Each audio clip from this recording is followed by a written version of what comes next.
नमस्कार, business plus टेलिभिजनको news bulletin business टुडेमा स्वागत छ। म जीवन खड्का। सुरुमा हेडलाइन्स। कोभिड नियन्त्रणका लागि कहिल्यै पनि लकडाउनमा नजाने स्वास्थ्य तथा जनसङ्ख्या मन्त्री हृदेश त्रिपाठीको भनाई। कोभिडको कारण आतंकित नहुन आग्रह।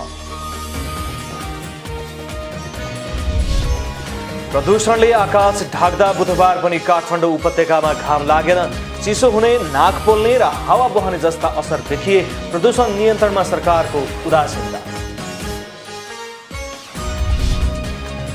आगामी वैशाख 7 देखि 11 गतेसम्म दोस्रो डोजको कोरोना विरुद्धको खोप लगाउने तयारी। खोपको पहिलो मात्रा लिएकाहरूलाई दोस्रो मात्रा लगाइने।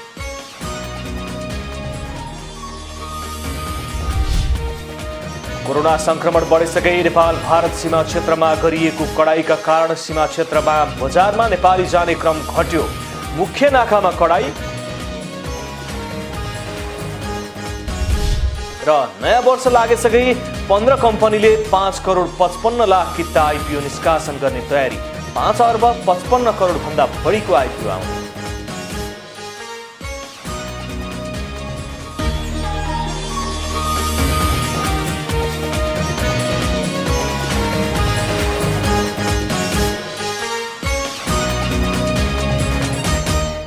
बिजनेस टुडेको सुरुमा कोभिड नियन्त्रणका लागि कहिले पनि लकडाउनमा नजाने स्वास्थ्य तथा जनसङ्ख्या मन्त्री हृदेश त्रिपाठीको भनाई सम्बन्धी समाचार। स्वास्थ्य तथा जनसङ्ख्या मन्त्री हृदेश त्रिपाठीले कोभिड-19 रोकथामका लागि सरकार लकडाउन गर्ने मनस्थितिमा नरहेको स्पष्ट पार्नु भएको छ। मन्त्री त्रिपाठीले नेपाल अब कहिले पनि लकडाउनमा नजाने बताउनु भएको हो। उहाँले लकडाउन भन्दा अगाडि गर्नुपर्ने सबै किसिमका प्रभावकारी कदमहरू चाल्न सरकार तयार रहेको बताउनु भयो। लकडाउनले कोभिड नियन्त्रण गर्न कम हुने भए पनि सामाजिक जनजीवन र अर्थतन्त्रमा दीर्घकालीन असर पार्ने भएकोले सरकार लकडाउनमा जाने मनस्थितिमा नरहेको बताउनु भयो। छिमेकी मुलुकमा कोभिडको नयाँ लहर आएकोले नेपालले सीमा नाकामा एन्टिजेन परीक्षण सुरु गरेको पनि मन्त्री त्रिपाठीले बताउनु भयो। यस्तै सीमा नाकामा आइसोलेसन र क्वारेन्टिन निर्माण गर्ने काम भइरहेको बताउँदै कोभिडको कारण आतंकित नहुन पनि आग्रह गर्नुभयो। अहिले बढ्दो यो संक्रमणको चाहिँ दरहरू बढिरहेका छन् र हामी त्यसका लागि विशेष गरी सीमा नाकामा एउटा प्रयत्न पनि गरिरहेका छौँ, एन्टिजेन टेस्ट गराउने। प्रश्न अब त्यहाँ फेरि आइसोलेसन सेन्टरहरू राख्नुपर्ने स्थिति छ, त्यहाँ क्वारेन्टिनहरू बनाउनु पर्ने स्थिति छ। सरकारले त्यसमा अगाडि बढिसकेको छ। हाम्रै छिमेकमा सबैतिर चाहिँ अलिअलि बढ्दो स्थिति ट्रेन्ड भएको हुनाले हामी त्यसको लागि सतर्क छौँ। तर एउटा कुरा म यहाँहरूलाई विनम्रतापूर्वक निवेदन गर्न चाहन्छु, आतंकित हुनुपर्ने अवस्था छैन। आतंकित हुनु भनेको यो संक्रमणलाई झन् थप्नु मात्रै हो।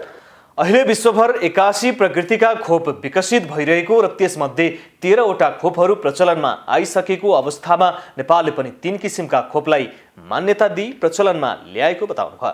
चीन सरकारबाट अनुदानमा उपलब्ध कोभिड-19 विरुद्धको खोप लगाउने अभियान बुधबारदेखि सुरु हुने पनि उहाँले बताउनु भयो। काठमाडौँ उपत्यकामा सोमबारदेखि देखिएको प्रदूषण उच्च बन्दै गएको छ। पछिल्ला केही दिन कम देखिएको प्रदूषण सोमबारदेखि पुनः उच्च बन्दै गएको हो। राजधानी काठमाडौँमा बुधबार पनि घाम लागेन। चिसो हुने, नाक पोल्ने गरी हावा बहने जस्ता असर देखिएको छ। वनमा लागेको डढेलो नियन्त्रण नभएसम्म तत्काल प्रदूषण कम हुने सम्भावना नरहेको विज्ञहरूले औल्याएका छन्।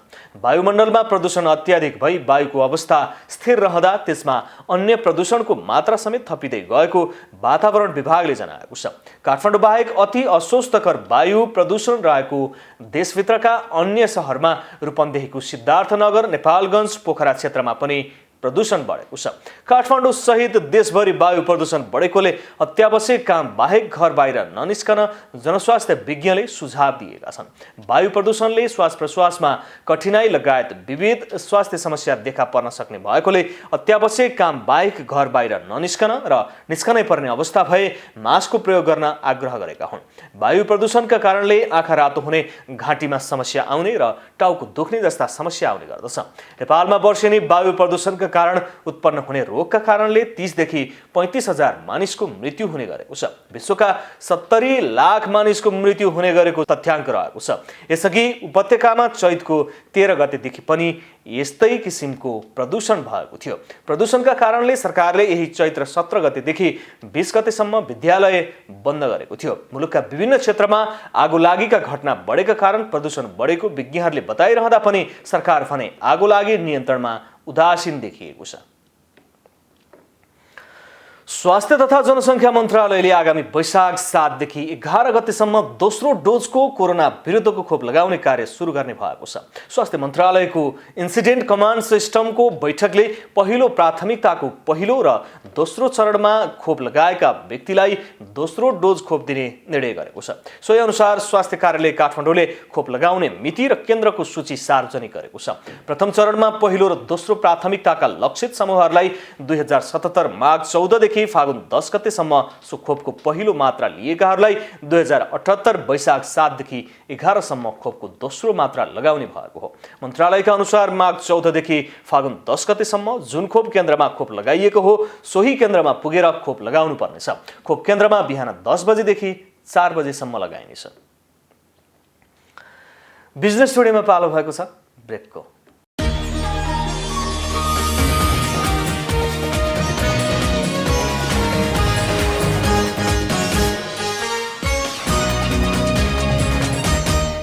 बिजनेस टुडेमा पुनः स्वागत छ। अब बाँकी समाचार। सप्तकोशीको सीमामा रहेको भारतीय बजारमा नेपालीहरूको जाने क्रम वात्तै घटेको छ।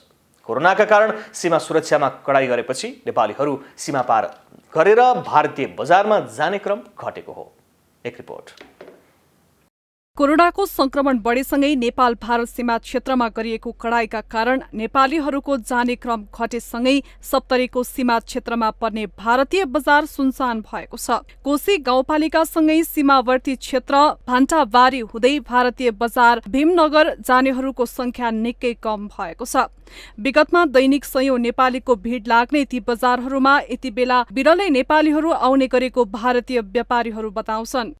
बहुत मंदा भी चल रहा है। जब से कोरोना वाला चला है उसके बाद तो बहुत मंदा चल रहा है। अभी लोग कितना आता है? बहुत कम आता है, लेकिन बहुत कम आता है। अभी पहले से ज्यादा हो रहा है ना? अभी बहुत कम हो रहा है। पहले से तो लॉकडाउन में बहुत कम था, अब कुछ बढ़ा, धीरे धीरे कुछ बढ़ रहा है। पछिल्लो केही महिना यता सीमा केही खुकुलो भए पनि यातायात आवत जावतमा कडाई गरिएको छ। मुख्य नाकामा कडाई भएसँगै केही व्यापारी लुकी छिपी आवत जावत गर्ने गरेको पाइन्छ। नेपालमा भन्दा तुलनात्मक रूपमा दैनिक उपभोग्य सामग्री सस्तोमा पाइने हुँदा नेपालीहरू भारतीय बजार जाने गरेका थिए। कहिलेकाहीँ अब छुट्टीको बेला आइन्छ। कस्तो छ यता? धेरै सस्तो पर्छ र आउनुहुन्छ? सस्तो नै हो। कस्तो छ? आउनलाई गाह्रो छ कि छैन? अहिले त गाह्रै नै छ। गाह्रो नै छ। गाह्रो नै छ। जस्तो गाह्रो भन्नाले केमा गाह्रो हुन्छ अहिले? अब बोर्डरमा आउन अब हिँडेर आउनुपर्छ। त्यहाँबाट पहिले अटो रिक्सामा पाइन्थ्यो हामीलाई, अहिले चाहिँ गाह्रो छ। सीमा क्षेत्रमा भएको कडाई कोरोना फैलिन नदिन महत्त्वपूर्ण हुने नै छ। साथै नेपालीहरूलाई भारतीय बजारमा निर्भर नहुन पनि सन्देश दिएको छ। सप्तरी सहकर्मी सुमन रायमाझी र क्यामेरामा मिलेन्द्र बस्नेतको सहयोगमा जिल्ला ब्युरोको रिपोर्ट। खोटाङको साखेला गाउँपालिकामा खेर जाने मकैको खोसेलाबाट विभिन्न किसिमका खेलौना तथा सजावटका सामग्रीहरू निर्माण गर्न थालिएको छ।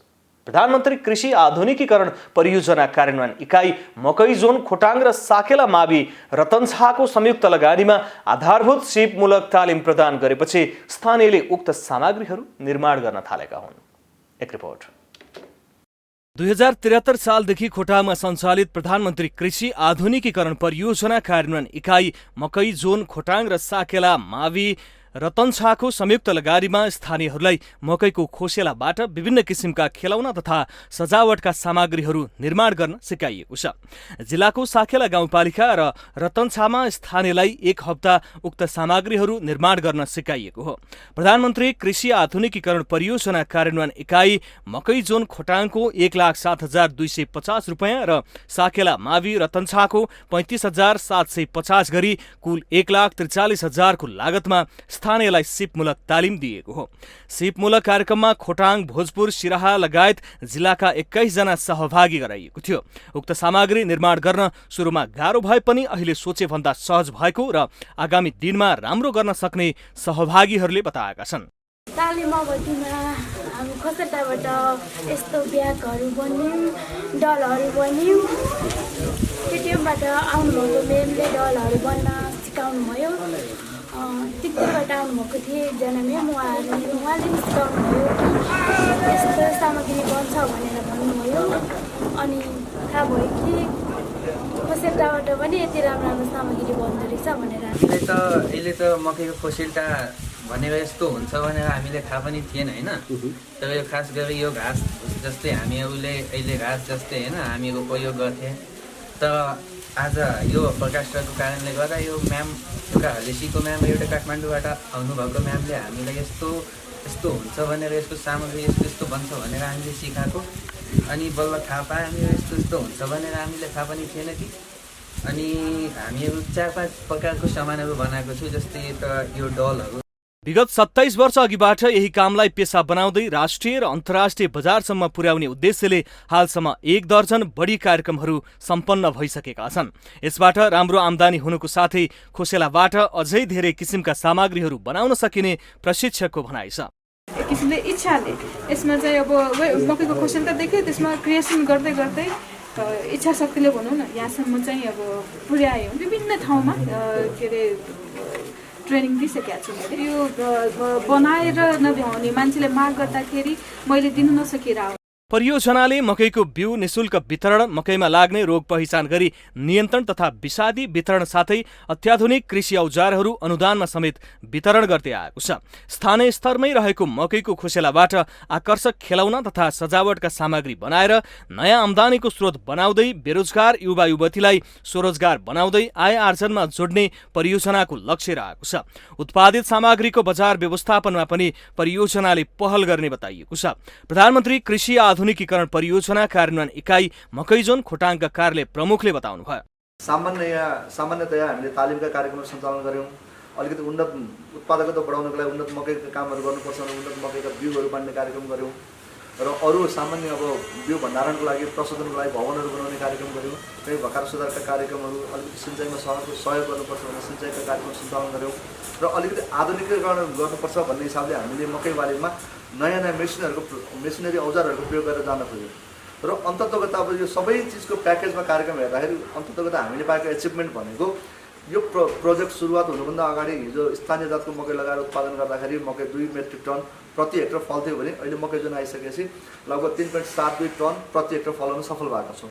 मकै खेतीमा सरकारले गरेको लगानीलाई थप आयमूलक बनाउँदै लगिएकोले कृषि क्षेत्रमा सर्वसाधारणको आकर्षण बढ्दै गएको छ। खोटाङ सहकर्मी सञ्जीव राईको सहयोगमा जिल्ला ब्युरोको रिपोर्ट। उदयपुरको बेलखा नगरपालिकाका स्थानीयलाई मौरी पालन तालिम दिइएको छ। कृषकहरूलाई आत्मनिर्भर बनाउने लक्ष्य सहित परम्परागत मुढेधारमा मौरी पालन गर्दै आएका कृषकहरूलाई कार्यक्रममा सहभागिता गराइएको थियो। आधुनिक मौरी पालन तालिमले कृषकहरूको व्यवसाय स्वत वृद्धि हुने बेलखा नगरपालिकाका कृषि शाखाले जनाएको छ।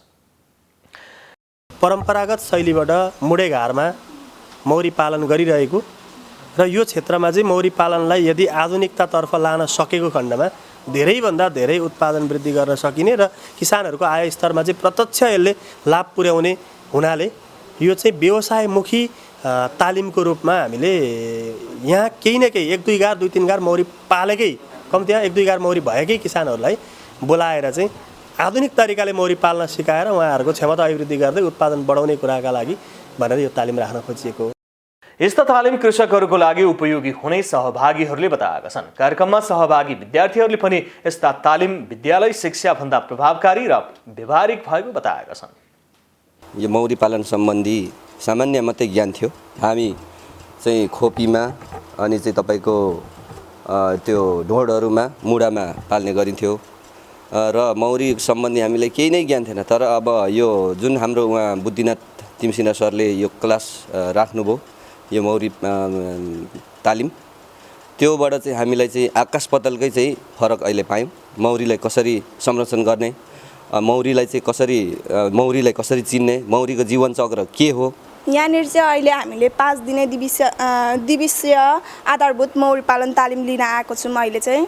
अनि यस मौरी पालन तालिम लिँदा चाहिँ हामीलाई धेरै सहज भएको छ। हामीले घरमा चाहिँ मुढेघारमा मौरी पालेको छौँ र अहिले चाहिँ आधुनिक तरिकाले मौरी पालन व्यवसाय गर्नको लागि यहाँ सिक्नको लागि उपस्थित भएको छौँ। बेलका नगरपालिकाले कृषि प्राविधिक मार्फत नियमित रूपमा कृषि लक्षित कार्यक्रम गर्दै आएको छ। बिजनेस टुडेमा पालो भएको छ ब्रेकको।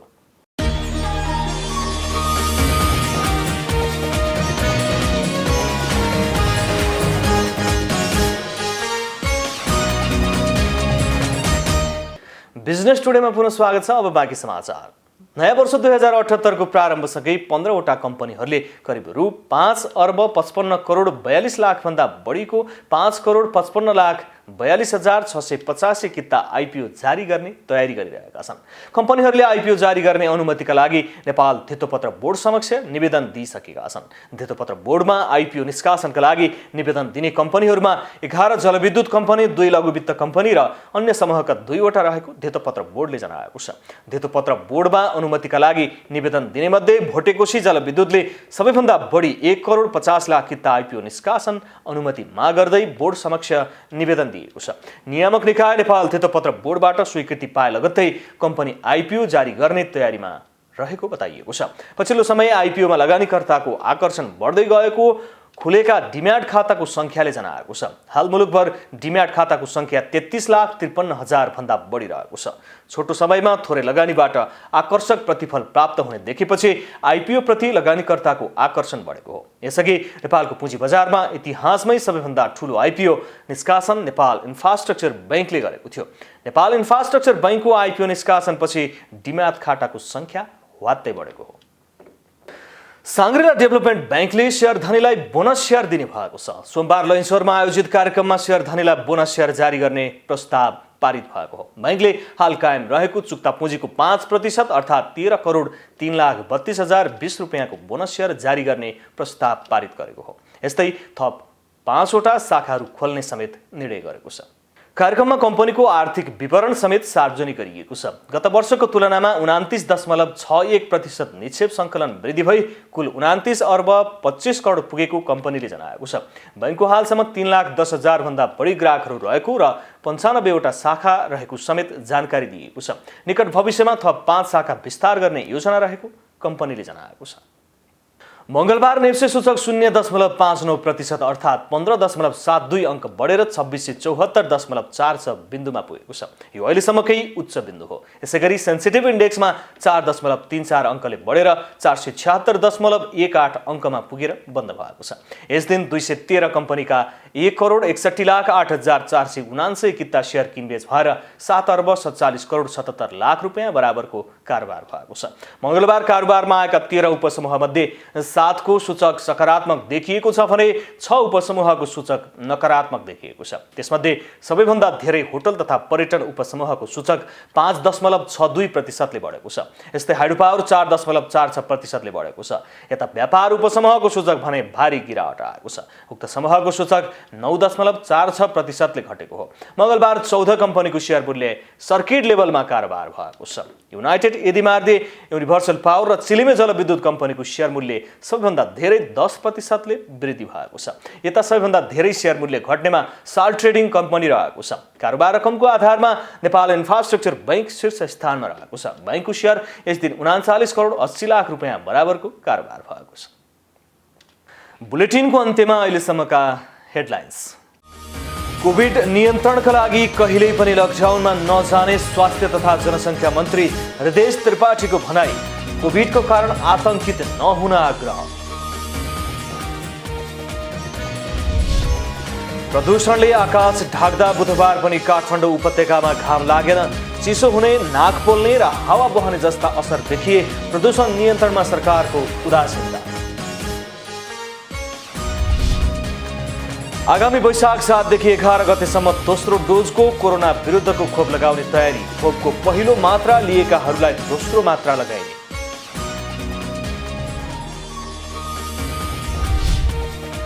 कोरोना संक्रमण बढिसकै नेपाल भारत सीमा क्षेत्रमा गरिएको कडाईका कारण सीमा क्षेत्रमा बजारमा नेपाली जाने क्रम घट्यो। मुख्य नाकामा कडाई र नयाँ वर्ष लागेसँगै 15 कम्पनीले 5 करोड 55 लाख किता आइपिओ निष्कासन गर्ने तयारी। 5 अर्ब 55 करोडभन्दा बढीको आइपिओ आउने।